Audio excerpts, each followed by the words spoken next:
Well, hello there. It's time to brew with a crystal grid how-to. Today we are going to be exploring what a crystal grid is, how they work, and how to make one. What is a crystal grid, you might ask?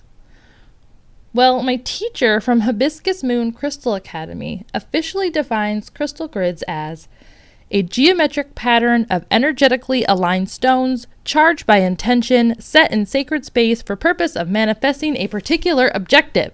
So what's happening is that each and every stone or crystal vibrates at their own unique frequency.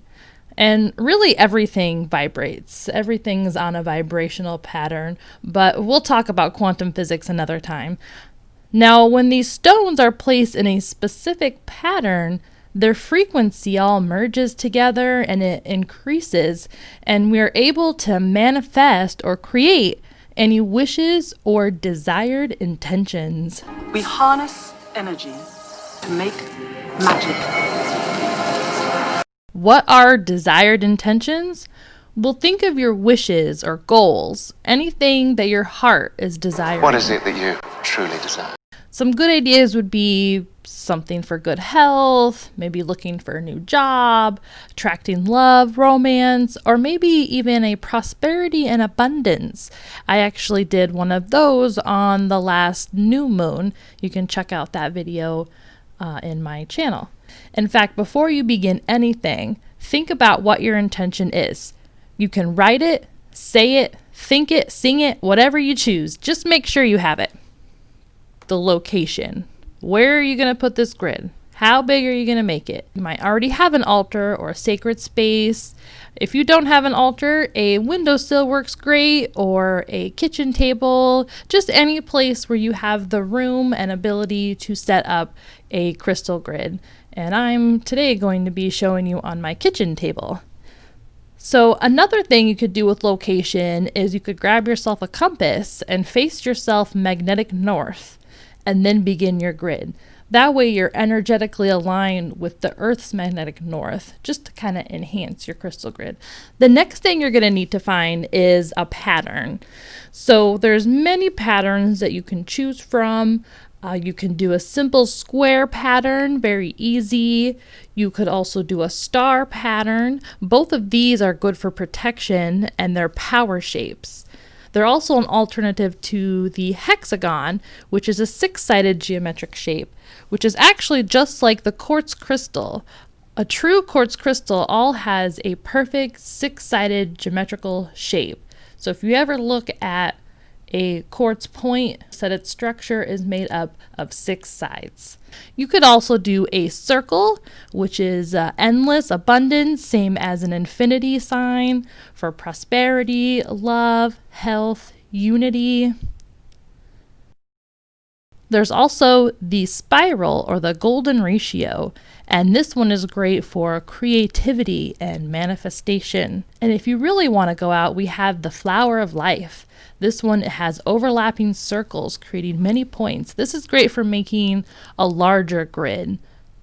Now the next step is selecting our stones or crystals. You may be asking, well, what stones am I going to need? And this could be something that you choose intuitively. There's also many great resources online, many great books where you can find the properties of each individual crystal, so you can really get specific with your intention.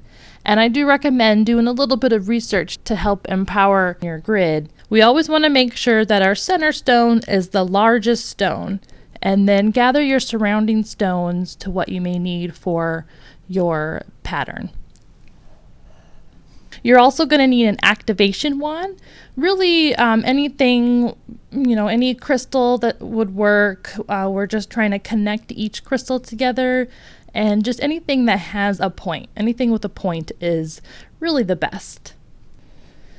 And then there's other elements too. You can always incorporate herbs, candles, or incense, feathers, mirrors, photos, just whatever you want to incorporate into your grid to enhance the intention of what you're trying to manifest.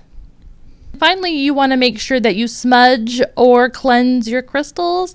I did leave this step for the last for some reason, but it's actually the first thing you want to do before you begin creating your grid.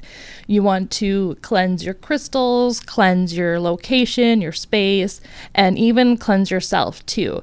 So if you're burning some sage, just go ahead and put the smoke through the crystals. I will sometimes put my crystals in a basket and then put the smoke underneath just to kind of get a whole bunch done at once. And then, sage yourself too. Sage your area, just get everything. Or sound is a good one. I'll probably do another video going over the different ways you can cleanse your crystals. I think that'll be a fun one to do.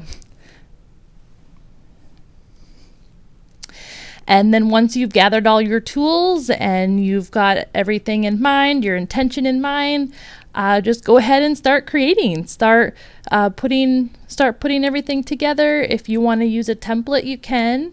But I've found that printing out templates on the computers, you only get so much of it. So it's easy to eyeball it and just kind of make sure when you're putting it together to look at your grid from different angles, so that way it still looks symmetrical to you. Once you have your grid set up and your intention set and everything's ready to go, you want to grab that activation wand, and we're just going to connect each crystal to the center stone. And the whole time you're doing this, keep that intention in mind. You can say it out loud. Just make sure that you're putting all of whatever your grid is into this activation wand. You can go around a couple of times. I like the number 3, so I always do things 3 times. I always like to kind of swirl it around too at the end, but do whatever you feel. Just make sure that you are connecting each stone to that center stone, and then your grid is complete. And you can do this again if you need to recharge it later, if maybe like a cat knocked over a crystal, or you bumped into the counter, or something happened, or you just feel like it needs another little boost. You can do this activation process as many times as you need. If you want to do it every morning, every night, that's fine. Just do whenever you need to do it. Go ahead and do this. There's nothing wrong with it.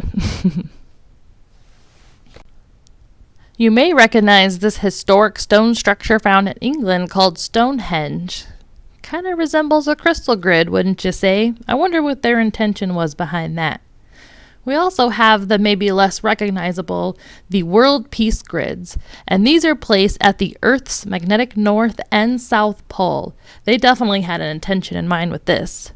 Thanks for watching, thanks for listening, and I hope you enjoyed my video. And if you haven't already, go ahead and hit that subscribe button or give me a thumbs up if you enjoyed. The world peace grids placed at Earth's magnetic blah, blah, blah, blah.